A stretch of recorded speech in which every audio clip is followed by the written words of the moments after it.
I, 24 male, and my wife, 24, recently had our daughter in July. She's the best thing to ever happen to my wife and me, and we couldn't be more thrilled to have our little bundle of joy. She recently got sick while staying with her grandparents, my in-laws, while my wife and I took a trip for work. For context, my in-laws are really big into stem cell stickers. It's some patch that supposedly helps regrow stem cells by reflecting light rays back into your body, allowing your body to produce more stem cells to fight off diseases and sickness. If you ask me, they sound like snake oil, and my wife agrees, calling it a pyramid scheme. The only way to get said patches is by spending well over $1,000, and then you're tasked with selling the patches yourself. It's essentially some multi-level marketing product where the more patches you sell, the more money you make, falling right in line with my wife's comparison to a pyramid scheme.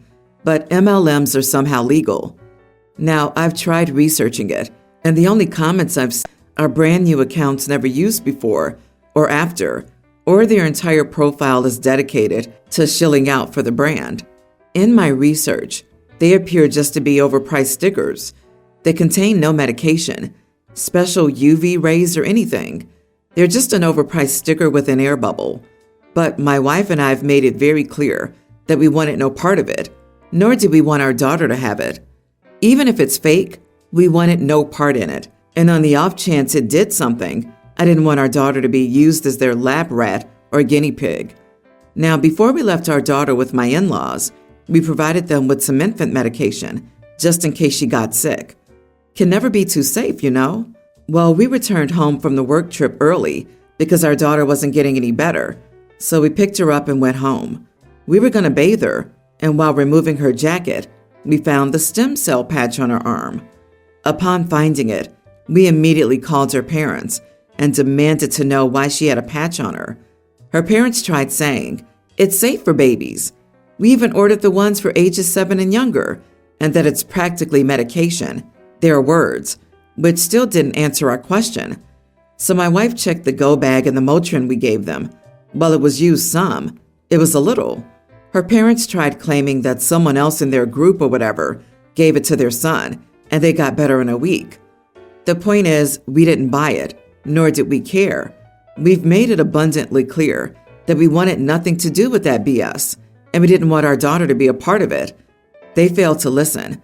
My wife was on the phone with them for over an hour, and while I don't know the exact length of the conversation went to, I know it at least ended with her screaming, "You're not going to see my daughter again, and if you attempt to come to my house, we'll call the police," before hanging up.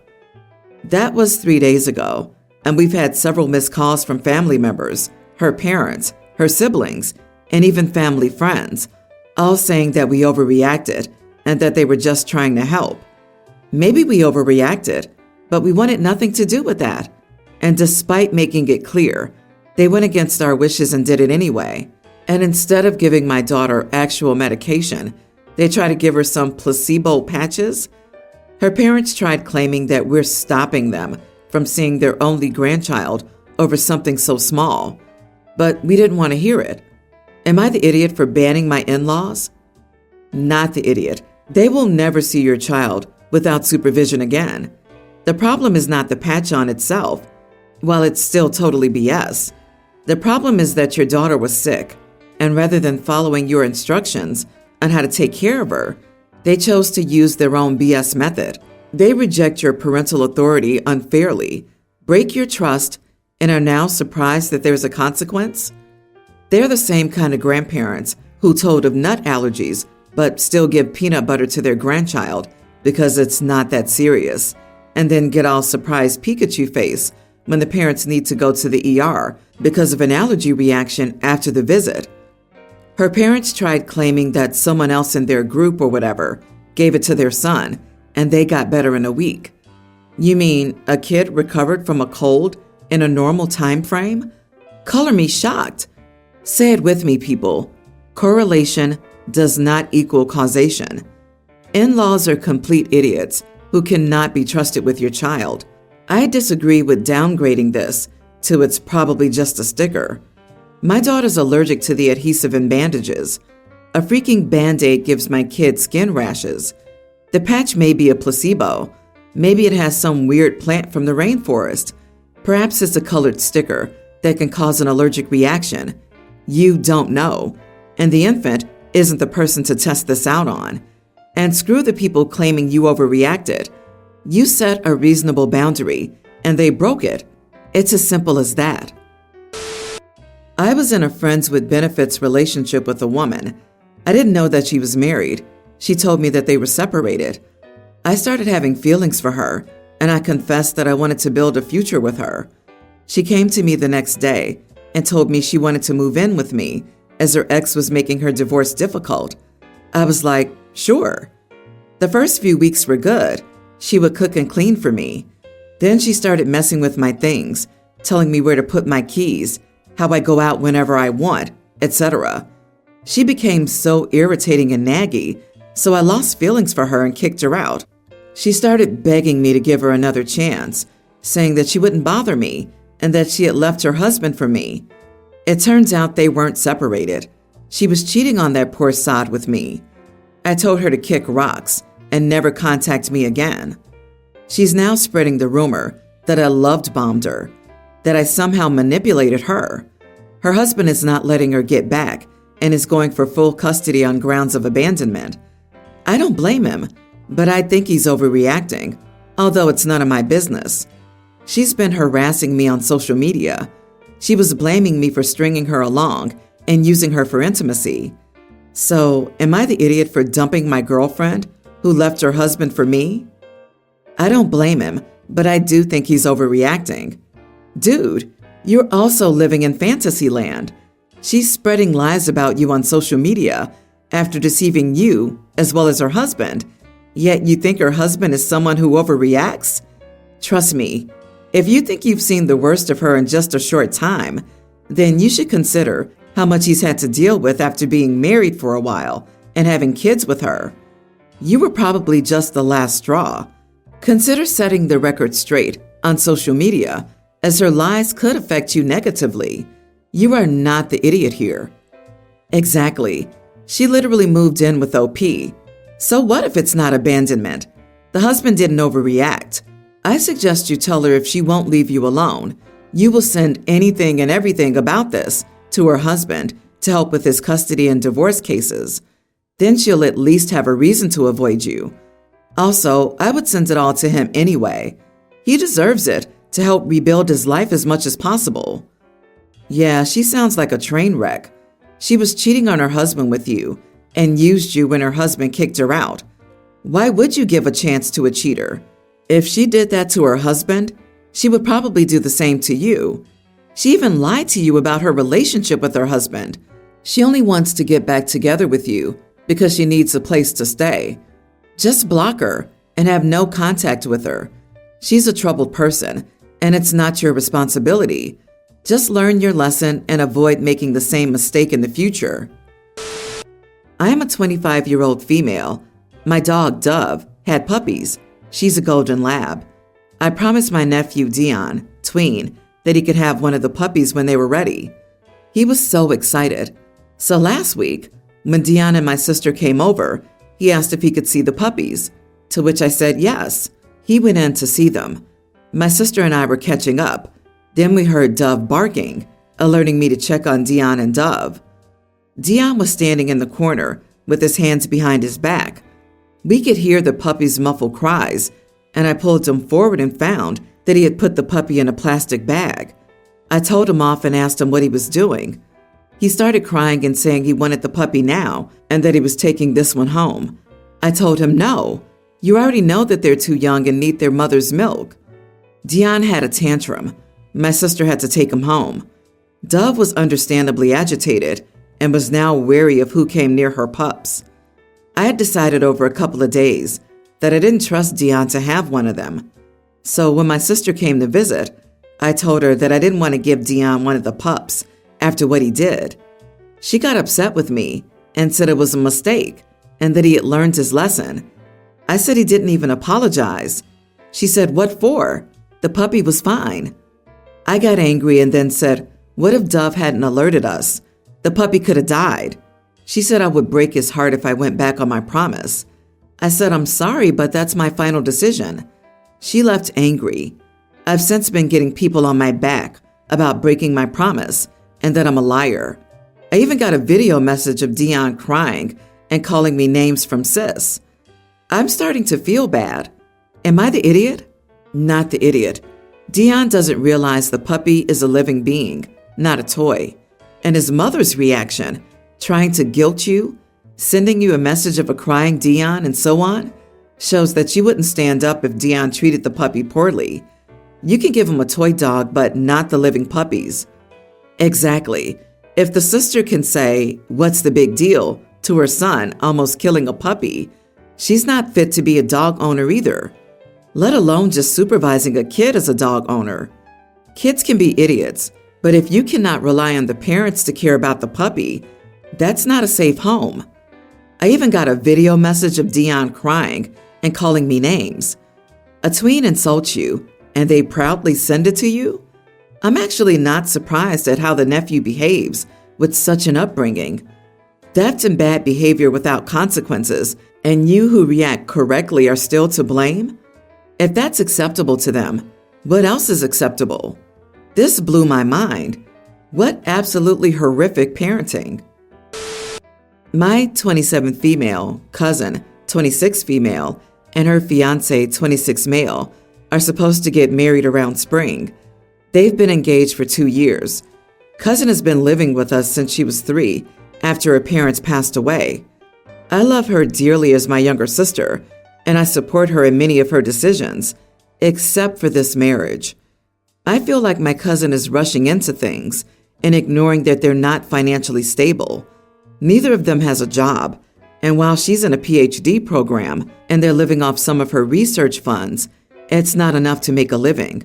They're currently residing in an apartment that his parents are paying for. To be fair, I never approved of their relationship, even when they were dating, and I haven't softened up on him yet. I've been vocal with her about wanting them to break up their relationship, and now they're engaged. I find him obnoxious and rude, and he has made some unnecessary comments that still boil me. For instance, whenever we invite them for dinner, he makes snarky remarks about my wife's traditional dishes. And no, we've never forced them to eat any of them. Those were more for my wife than for them, but he compliments everything that I make, even something as simple as coffee, and he keeps telling me I'll make a good man happy one day. It's infuriating that my cousin ignores this. His disrespect for my marriage is the reason for this whole situation. With the wedding on the way, he introduced me to the other funder, his relative. We hit it off right away. We're close in age and share similar interests, so we bonded well. But I started to notice that my brother-in-law was behaving oddly. For instance, he would try to give us space to be alone or hint that we were a natural couple. I had to tell the other person that I had a wife, and what he told me in return shocked me. Brother-in-law's been going around telling his family that I'm getting a divorce because my wife cheated. The sheer audacity of this man baffled me. I left and withdrew my funds without saying a word to anyone. After cooling down, I informed the couple, my wife, and my parents of what I had done and why. My cousin called me crying and begging for the funds, but I told her no. If she can't afford a wedding, then don't have one. My brother-in-law's resorted to calling me names and getting his parents involved in it as well. My parents are okay with it, as it is my money. But my wife, although she's angry with what my brother-in-law did, doesn't support my actions. She's worried about my sister. Whether I withdrew the funds or not, they would get married and stay family with us, which would only cause a rift with my sister. While I understand her point, I don't see why I should support the marriage of someone who doesn't respect mine. So, am I the idiot for withdrawing funds because my future brother-in-law slandered my marriage? Not the idiot. He sounds awful. Given how repeatedly disrespectful he's been, I think you've every right to refuse any funds. It could definitely cause a rift with your cousin, but I personally think it would be better than enabling the situation. Rifts can be resolved over time if they occur, but enabling bad behavior is tough to crack. and your brother-in-law needs to face the consequences for his actions. And why are you funding it anyway? And he's so darn disrespectful of your wife. I wouldn't allow him into my house, and I wouldn't go to their wedding. Use the money to go on a nice holiday instead. This man is abusive and really, really dumb. He let his colors show too early. He should have waited till you paid before he so grossly insulted you. Will they stay family? So what? I'd go low contact with anyone who supports him. I'm a bit worried about your wife defending him.